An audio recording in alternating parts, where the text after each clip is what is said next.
Muy buenos días y bienvenidos un día más a este tiempo de meditación en la palabra de Dios, este espacio que apartamos cada día para entrar en las Escrituras y para recibir de parte de nuestro Padre Eterno estas palabras que nos llenan, que nos sacian, que nos levantan y que nos ayudan a crecer para salvación. Mi nombre es Carlos Muñoz y en nombre de la Iglesia IRE les doy la bienvenida a este canal y bueno, invitarles a que escuchen este audio hasta el final, que lo compartan con otras personas, que le den me gusta a nuestro contenido, que se suscriban a nuestro canal si no lo han hecho para seguir fortaleciendo nuestra comunidad de amigos de la palabra de Dios. También quiero invitarles muy especialmente a todos aquellos que quieran profundizar en, en el estudio de la palabra de Dios, que se unan a nuestro club de lectura. La información está en la cajita de descripción. Eh, Ahí está la información para el club en WhatsApp, para el grupo de WhatsApp. Y, y ahí tenemos muchísimas actividades que estamos fomentando, que estamos trabajando. Tenemos lecturas grupales también en unos días específicos de la semana. Así que yo le invito a que se una a nosotros si quiere aprender, si tiene preguntas, si quiere participar con nosotros de lo que es el apasionante eh, hábito de la lectura bíblica. Quiero que vamos a continuar entonces el día de hoy en el capítulo 26 del Evangelio de Mateo y estamos viendo el proceso en este capítulo 26, cómo arrestan al Señor y cómo inicia pues ese proceso de arresto y de juicio de camino a la crucifixión y muerte de nuestro Señor Jesucristo. Mateo nos cuenta unos detalles, nos dice que después de la celebración de la Pascua, bueno, todo esto sucede en una misma noche, una noche que se nos deja ver este capítulo que es muy larga, mm, una noche muy larga, una noche pues que según lo que nos muestra el capítulo es como interminable, pero que a la final pues nos deja un sentimiento de victoria. El Señor murió en la cruz. El Señor muere en la cruz. El Señor decide morir en Getsemaní para darnos a nosotros salvación, para cumplir con las profecías que se habían hecho en cuanto a Él. También a lo largo de este capítulo estamos viendo ilustrada en la vida de Pedro cómo los fuertes caen. Pedro cayó, Pedro se vino abajo y esto nos deja pues varias lecciones de la caída de un cristiano. Cómo paso a paso un cristiano, un hijo de Dios, un creyente, va dando pasitos o va tomando escalones hacia abajo hasta tocar fondo. Y eso lo vemos en la caída, en esta caída de Pedro. Pero Pedro no se quedó abajo. Pedro, el Señor lo rescató, el Señor lo levantó y eso también lo vamos a ver. Mire, la idea cuál es, si todos como cristianos en algún momento estamos susceptibles a caer, estamos susceptibles a atravesar ese camino, escalones abajo y de tocar fondo, como Pedro lo hizo. Pero cuando estamos en las manos del Señor, el Señor nos rescata y nos restaura y nos lleva a niveles mucho más altos. Y eso lo vemos también evidenciado en la misma vida de Pedro. Cómo un cristiano cae, pero también cómo un cristiano se levanta. Y hoy vamos a ver otra parte en esta porción que vamos a leer el día de hoy. Versículo 57. Dice, los que prendieron a Jesús le llevaron al sumo sacerdote Caifás, a donde estaban reunidos los escribas y los ancianos. Mas Pedro le seguía de lejos hasta el patio del sumo sacerdote y entrando se sentó con los alguaciles para ver el fin. Y los principales sacerdotes y los ancianos y todo el concilio buscaban falso testimonio contra Jesús para entregarle a la muerte. Y no lo hallaron, aunque muchos testigos falsos se presentaban. Pero al fin vinieron dos testigos falsos que dijeron, este dijo, puedo derribar el templo de Dios y en 3 días reedificarlo. Y levantándose el sumo sacerdote le dijo, ¿no respondes nada? ¿Qué testifican estos contra ti? Mas Jesús callaba. Entonces el sumo sacerdote le dijo, te conjuro por el Dios viviente, que nos digas si eres tú el Cristo, el Hijo de Dios. Jesús le dijo, tú lo has dicho, y además os digo que desde ahora veréis al Hijo del Hombre sentado a la diestra del poder de Dios y viniendo en las nubes del cielo.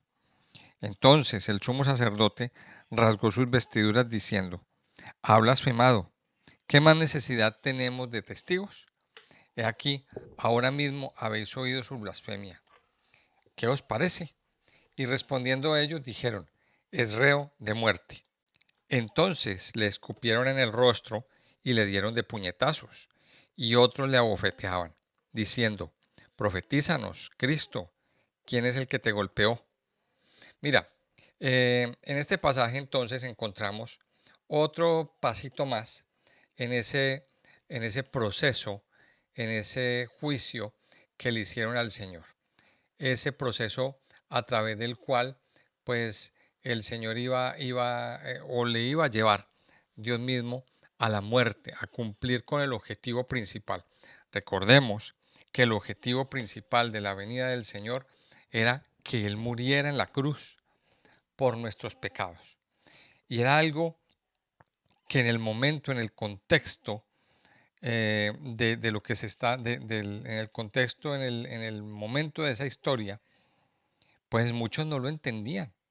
Muchos vieron a Jesús como alguien que se rebeló, alguien que se levantó en contra de los romanos, pero sin embargo muchas personas también lo consideraban como el Mesías. Y esto no se nos puede olvidar, la actitud de la gente. Y dice que los que prendieron a Jesús le llevaron ¿a dónde? Al sumo sacerdote Caifás. Mire, aquí tenemos que recordar un detalle, y es que después del exilio en Babilonia, muchas cosas cambiaron en el judaísmo.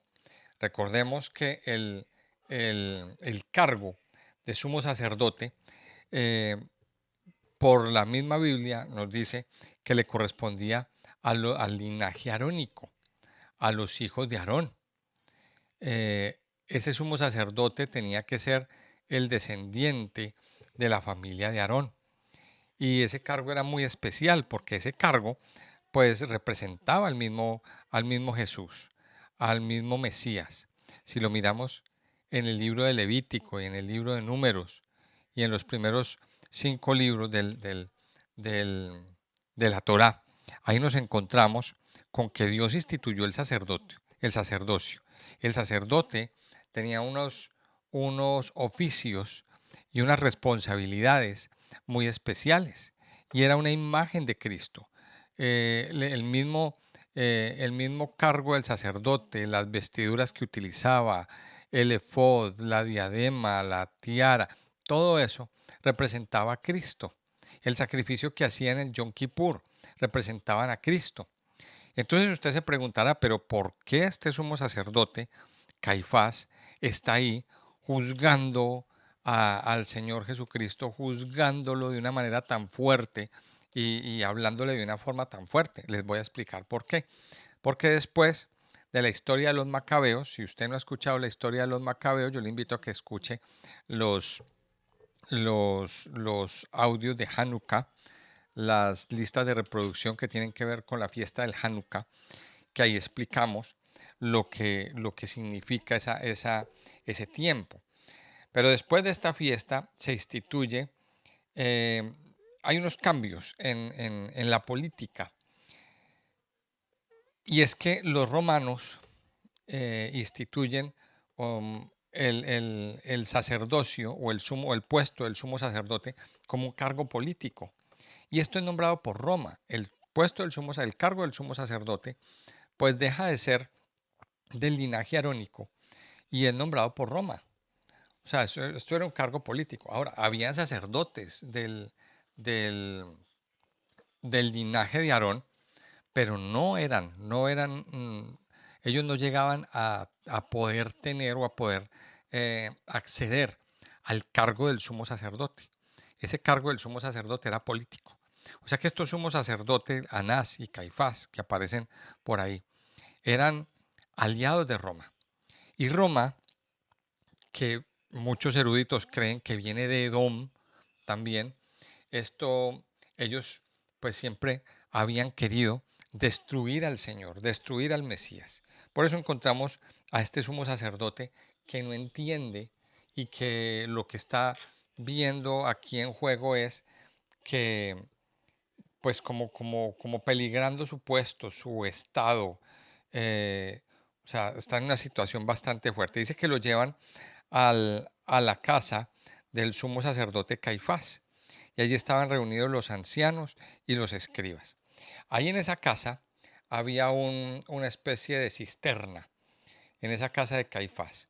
Y al Señor lo introducen en esa cisterna. En otras palabras, lo dejan caer. Esto no nos lo cuenta la historia aquí en Mateo, pero sí cuando nosotros vamos a Jerusalén podemos, eh, podemos observar el hueco por donde metieron al Señor, lo lanzaron por un hueco varios metros abajo hasta, y ahí lo tuvieron guardado, ahí lo tuvieron detenido en unas condiciones bastante tristes. Esto es la casa de Caifás. Y dice que allí estaban reunidos todos los escribas y todos los ancianos.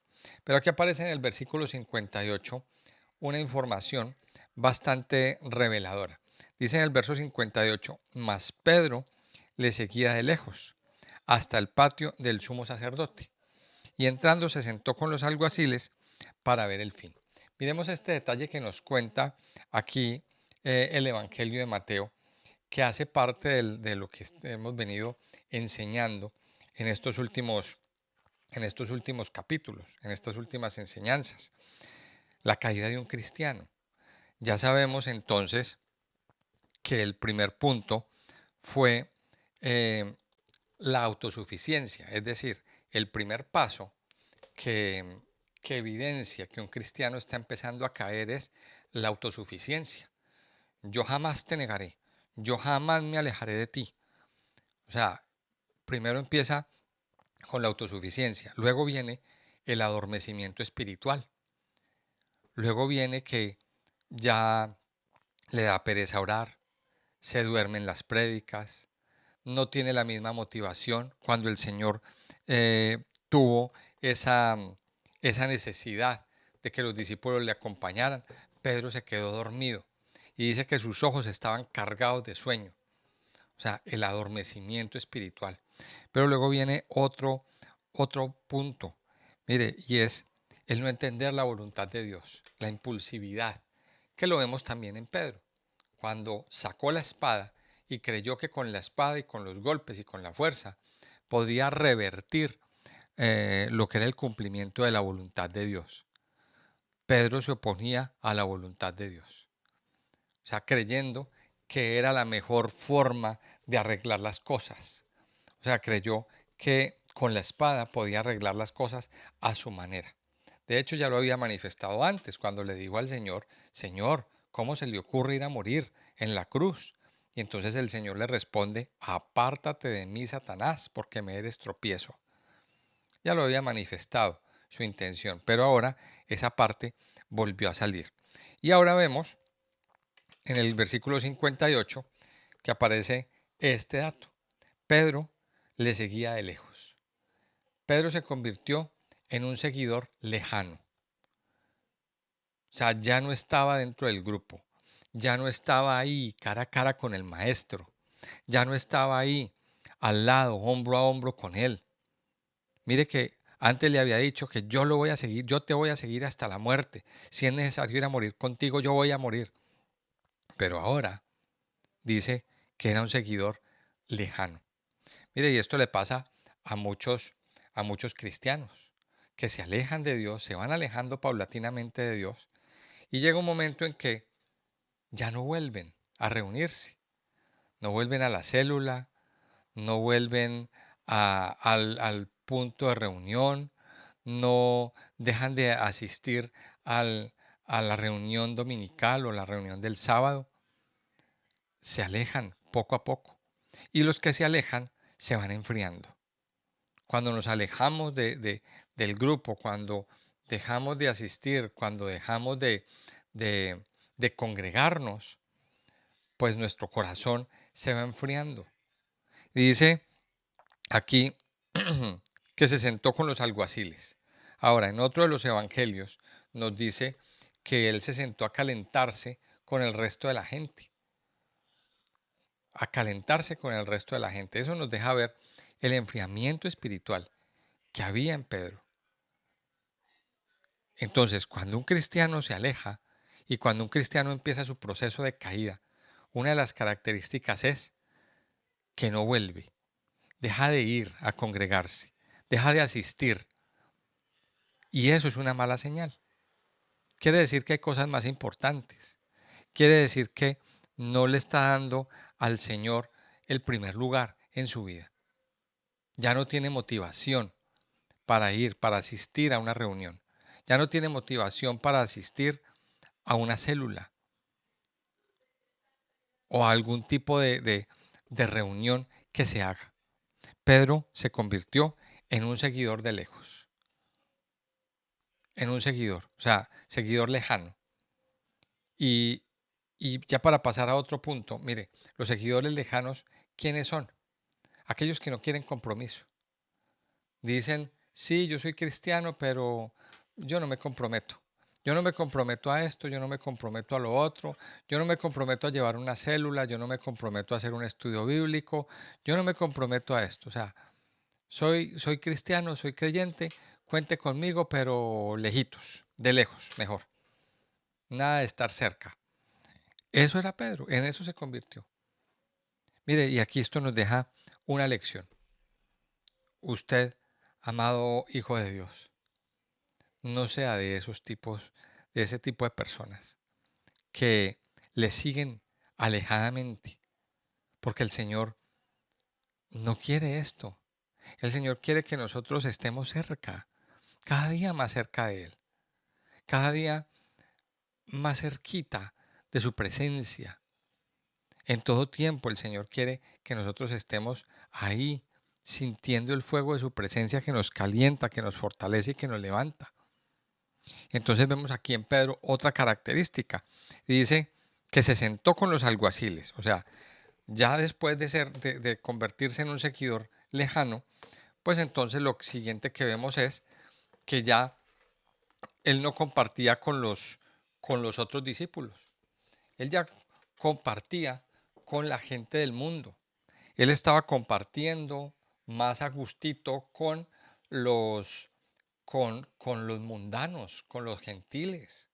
Dice que se sentó con los alguaciles, en otro evangelio dice, a calentarse, porque estaba haciendo frío. Entonces aquí vemos otra de las actitudes, el cambio de compañía, el cambio de compañía, de andar con los espirituales a andar con los carnales, a andar con las personas alejadas de Dios y a andar con aquellas personas que también estaban enjuiciando a Cristo, que estaban criticándole. Quizá escuchó muchas veces la conversación de que también deberían de crucificarle y todo eso. Y Pedro participó de eso. Se sentó con esta gente. Mire, y esto nos hace recordar lo que dice el Salmo 1. Bienaventurado el varón que no anduvo en consejo de malos, ni estuvo en camino de pecadores, ni en silla de escarnecedores se ha sentado. Mire, aquí este Salmo 1 nos muestra tres características. Y dice, bienaventurado el varón que no estuvo ni en consejo de malos, ni en camino de pecadores, ni se sentó en silla de escarnecedores. Pues Pedro volvió atrás. Y mira, aquí vemos otra característica de un cristiano que se aleja de Dios. El cambiar sus amistades, el dejar de participar en el compañerismo cristiano, el sentarse en compañía de pecadores y de personas que totalmente están alejadas de Dios. cambió sus compañías, cambió sus formas, se alejó. Pedro le seguía de lejos. Dice el verso 59, y los principales sacerdotes y los ancianos y todo el concilio buscaban falso testimonio contra Jesús para entregarle a la muerte, y no lo hallaron, aunque muchos testigos falsos se presentaban, pero al fin vinieron dos testigos falsos. Mira, ahí en estos dos versículos encontramos las artimañas que estaba buscando el enemigo para enjuiciar y condenar al Señor Jesucristo. Y si hay algo que a mí me llama la atención, es que dice que ellos buscaban testigos falsos.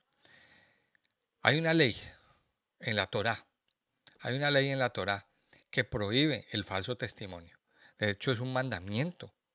El mandamiento en Éxodo 20, no dirás falso testimonio.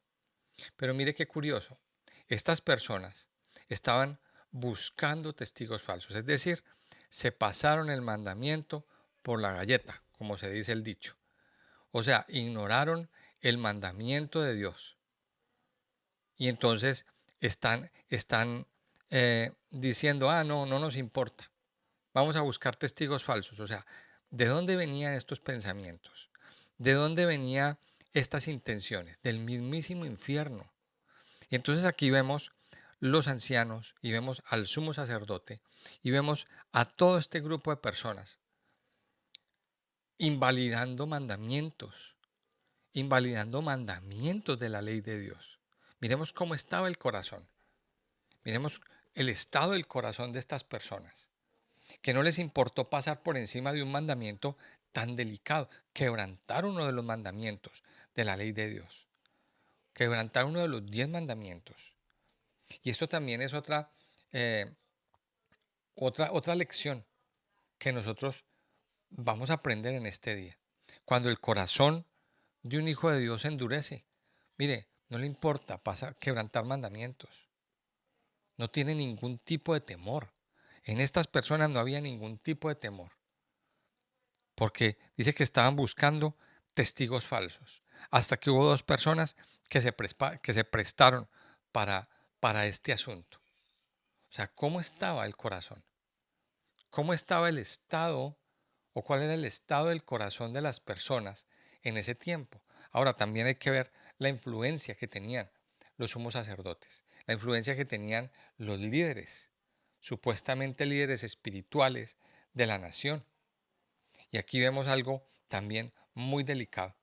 Y esto para los que somos pastores, para los que somos siervos, para los que trabajamos en eh, en este servicio de la casa de Dios. Mire, y es que tenemos que ser muy cuidadosos a la hora de servirle al Señor, de no querer imponer nuestra voluntad y no querer hacerlo a nuestra manera. Tenemos que aprender a ser cuidadosos. Tenemos que aprender a tener temor de Dios. Estos líderes influían en la gente y la gente lo seguía. No, si el sumo sacerdote lo dijo, eso vamos a hacer. Mire, y no les importó. Si el sumo sacerdote lo dice, nosotros lo hacemos. Lo que diga el sumo sacerdote, lo que diga el líder, lo que diga el pastor. Mucho cuidado, pastores. Tenemos que estar en sintonía con el Señor y conocer lo que el Señor dice en su palabra, que quiere levantarnos y fortalecernos, pero también tener conocimiento de sus promesas. Entonces dice que el sumo sacerdote influyó y dice que vinieron personas. Dice que al fin vinieron dos, dice en el versículo 60, dos testigos falsos que dijeron, este dijo, puedo derribar el templo de Dios y en 3 días reedificarlo. Y levantándose el sumo sacerdote le dijo, ¿no responden nada? ¿Qué testifican estos contra ti? Mas Jesús callaba. Entonces el sumo sacerdote le dijo, te conjuro por el Dios viviente que nos digas si eres tú el Cristo, el Hijo de Dios. Mire, aquí vemos una vez más en el Evangelio de Mateo cómo en la vida de Cristo se evidencian las las promesas y se evidencia el cumplimiento de las profecías del Antiguo Testamento. Y ahora, ¿de qué profecía estamos hablando? Mire, una de las principales es la de Isaías 53. La de Isaías 50 también, Isaías 53. ¿Qué dice Isaías 53? Vamos a leerlo, que esta es quizá la profecía más importante y la que a nosotros nos aclara quién es el Mesías. Préstele atención. Dice, ¿quién ha creído a nuestro anuncio? ¿Y sobre quién se ha manifestado el brazo de Jehová? Subirá cual renuevo delante de él, y como raíz de tierra seca, no hay parecer en él, ni hermosura. Le veremos, mas sin atractivo, para que le deseemos. Despreciado y desechado entre los hombres, varón de dolores, experimentado en quebranto, y como que escondimos de él el rostro. Fue menospreciado y no lo estimamos. Ciertamente llevó él nuestras enfermedades y sufrió nuestros dolores, y nosotros le tuvimos por azotado, por herido de Dios y abatido. Mas él herido fue por nuestras rebeliones, molido por nuestros pecados. El castigo de nuestra paz fue sobre él, y por su llaga fuimos nosotros curados. Todos nosotros nos descargamos como ovejas, cada cual se apartó por su camino, mas Jehová cargó en él el pecado de todos nosotros. Angustiado él y afligido, no abrió su boca. Como cordero fue llevado al matadero, y como oveja delante de sus trasquiladores, enmudeció y no abrió su boca. Y ahí sigue diciendo el pasaje, vamos a leer hasta ahí.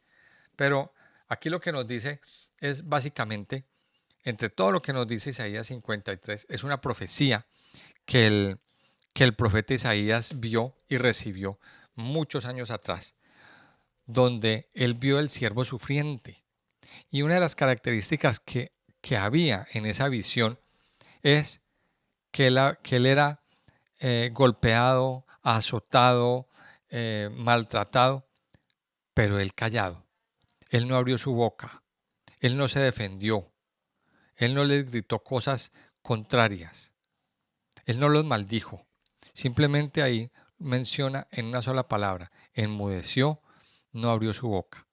Y aquí, volviendo a Mateo, en Mateo se está cumpliendo.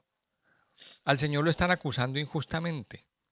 Imagínense que no encontraron argumentos para acusarle, tuvieron que conseguir testigos falsos. Ya hablamos de eso. O sea, si tuvieron que conseguir testigos falsos es porque,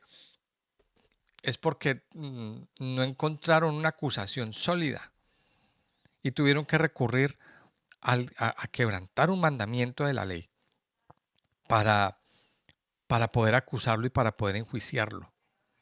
Y aquí vemos que se cumple, lo que se empieza a cumplir, lo que dice Isaías 53. El Señor no respondía nada. El Señor callado, enmudecido, no abrió su boca para defenderse, no abrió su boca para replicar, no abrió su boca para decir, esto es injusto, no me hagan esto, yo me tengo que defender, como muchas veces nos pasa a nosotros, como seres humanos y como hijos de Dios. Cuando nos acusan, cuando se están metiendo con nosotros, cuando nos están lanzando falsas acusaciones, pues lo primero que hacemos es eh, defendernos, abrir nuestra boca para establecer una defensa. Pero dice que Jesús callaba. Y el sumo sacerdote le hace una pregunta y le dice, te conjuro por el Dios viviente que nos digas si eres tú el Cristo, el Hijo de Dios. Y Jesús le dice, o sea, y aquí Jesús responde, no para reclamar, ni para decir que esto es injusto, ni para protestar, sino Él le dice, tú lo has dicho. Y además os digo que desde ahora veréis al Hijo del Hombre sentado a la diestra del poder de Dios y viniendo en las nubes del cielo. O sea, el Señor confesó quién era. El Señor dijo, tú lo has dicho, tú eres el Cristo, tú lo dices. O sea, Él abiertamente no dijo, yo soy el Mesías. Él no lo dijo. Simplemente toma la estrategia de decirle a él, tú lo has dicho. O sea, en otras palabras, él lo estaba, o sea, llevó a este hombre, eh, Caifás, a que él confesara que Él era el Mesías, que Él era el Cristo. Y luego vienen unas palabras, y desde ahora van a ver al Hijo del Hombre sentado a la diestra del poder de Dios y viniendo en las nubes del cielo. Y entonces este hombre replica y dice, el sumo sacerdote rasgó sus vestiduras diciendo, ha blasfemado. ¿Qué más necesidad tenemos de testigos? He aquí, ahora mismo habéis oído su blasfemia. ¿Qué os parece? Y respondiendo ellos dijeron, es reo de muerte. Y mire lo que dice el verso 67. Entonces le escupieron en el rostro y le dieron de puñetazos, y otros le abofeteaban, diciendo, profetízanos, Cristo, ¿quién es el que te golpeó? Mire, empieza ese proceso. Y aquí vemos entonces en este pasaje cómo un corazón endurecido hasta dónde llega. Y hoy en día vemos que la gente rechaza a Jesús. La gente no quiere escuchar la verdad. No quieren escuchar la verdad acerca de Cristo. Y aquí el Señor les dijo una verdad grandísima. A partir de ahora, ustedes van a ver al Hijo del Hombre sentado a la diestra del poder de Dios y viniendo en las nubes del cielo. Les dijo, sí, voy a volver. En otras palabras, Él habló de una segunda venida. Aquí estaba hablando de eso y la gente no quiso escuchar. Mire, hoy en día vemos cómo las personas se niegan a escuchar a Jesús. Las personas cierran sus oídos a Cristo. Y una vez más Mateo nos deja ver la diferencia entre el grupo de personas que lo escuchó, que recibió beneficios, que recibió sanidades, que recibió liberaciones, pero también otro grupo de personas que tajantemente lo rechazaron, que tajantemente lo hicieron a un lado, que tajantemente lo acusaron y dijeron, yo no quiero saber nada de ese señor, a mí no me hablen de él. Mire, ¿usted en cuál de los dos grupos está? Esa es la gran pregunta. ¿En cuál de los dos grupos estás? ¿De cuál de los dos grupos haces parte? Esa es la pregunta que yo quiero que tú te hagas hoy, en este día. ¿En cuál de los dos grupos? Si estás en el grupo de los que recibieron, de los que vieron milagros, de los que han visto milagros, de los que han recibido las enseñanzas, bienaventurado eres. Pero no te alejes de Dios, sigue buscándolo, que a pesar de esta situación, el Señor tenía que pasar por este trance, digámoslo así, por este tránsito. El Señor tenía que hacer este tránsito del sufrimiento para poder llegar a la victoria. Pero también, si tú eres parte del grupo que rechaza a Jesús, yo te invito a que reconozcas que el Señor murió por tus pecados y no lo rechaces más. El Señor Jesucristo a Pablo le dijo, ¿por qué me persigues? Dura cosa te es dar cosas contra el aguijón. Eso es más o menos como golpear una pared, creyendo que la pared tú la vas a tumbar a puñetazos, pero lo único que vas a conseguir es hacerte daño a ti mismo. Hay personas que quieren, digámoslo así, atacar a Cristo a puñetazos, pero no entienden que se están haciendo daño a sí mismos. Es lo mismo, es la misma situación. Así que yo te invito a que conozcas a Cristo, a que vuelvas tus ojos a Cristo, a que no lo rechaces más, sino que lo aceptes en tu vida como Señor, como Salvador, como el dueño de tu vida, como el que puede hacer cosas grandes, poderosas y maravillosas. El único que puede realmente hacer un cambio en ti se llama el Señor Jesucristo. Así que yo te invito a que no lo rechaces más, sino que a partir de ahora, a partir de este momento, lo aceptes a Él en tu vida. Amado Señor, te doy gracias en este día. Gracias por darnos, Señor, esta preciosa oportunidad de venir delante de ti, delante de tu presencia. Padre, porque podemos adorarte y bendecirte cada día, cada momento de nuestra vida, Señor. Gracias por tu palabra que nos levanta, que nos fortalece, Señor, y que nos ayuda a meditar, a crecer, a estar fortalecidos en ti, Señor. Padre, nuestra vida hoy te pertenece a ti. Nuestra vida hoy, Señor, la ponemos en tus manos. Ayúdanos a confiar en ti todos los días de nuestra vida. Ayúdanos, Padre, a mirarte a ti, a no rechazarte, a crecer en ti, Señor. Padre, sabemos que en nuestras vidas muchas veces nos alejamos, nos dejamos influir por otras personas, por cierto tipo de circunstancias que nos terminan alejando, que nos terminan separando de ti, Señor. No queremos ser esos seguidores de lejos, Señor. No queremos llegar al extremo de ser seguidores lejanos. Queremos estar cerquita de ti, Padre, porque en ti podemos conocerte, Señor, porque en ti, cerca de ti, podemos experimentar tu amor, podemos experimentar tu fidelidad, podemos experimentar tu gran misericordia y tu gran bondad, Señor. Por eso hoy, Señor, no queremos separarnos de ti. Queremos que nos ayudes a permanecer junto a ti, a pesar de las circunstancias y de las situaciones difíciles. Tú eres el que controla y llena y sacia todo nuestro ser, Señor. Padre, yo te pido que te quedes con nosotros, que nos sigas guiando, Señor, y que sobre todo nos permitas entender que fue necesario que tú sufrieras, que el Señor Jesucristo sufriera todo esto, todas estas vejaciones, golpes, insultos, puñetazos, una corona de espinas para traernos la libertad. Fue necesario que la sangre de Yeshua se derramara en tierra para traernos libertad. Por eso hoy, Señor, te aceptamos en nuestra vida como nuestro Señor y nuestro Salvador. Aceptamos que el Señor Jesucristo murió en la cruz y resucitó, murió por nuestros pecados y resucitó en una nueva vida para darnos vida juntamente con Él. Padre Santo, yo te alabo y te bendigo, Señor, en este día, en el nombre precioso y poderoso de Cristo Jesús. Amén y amén.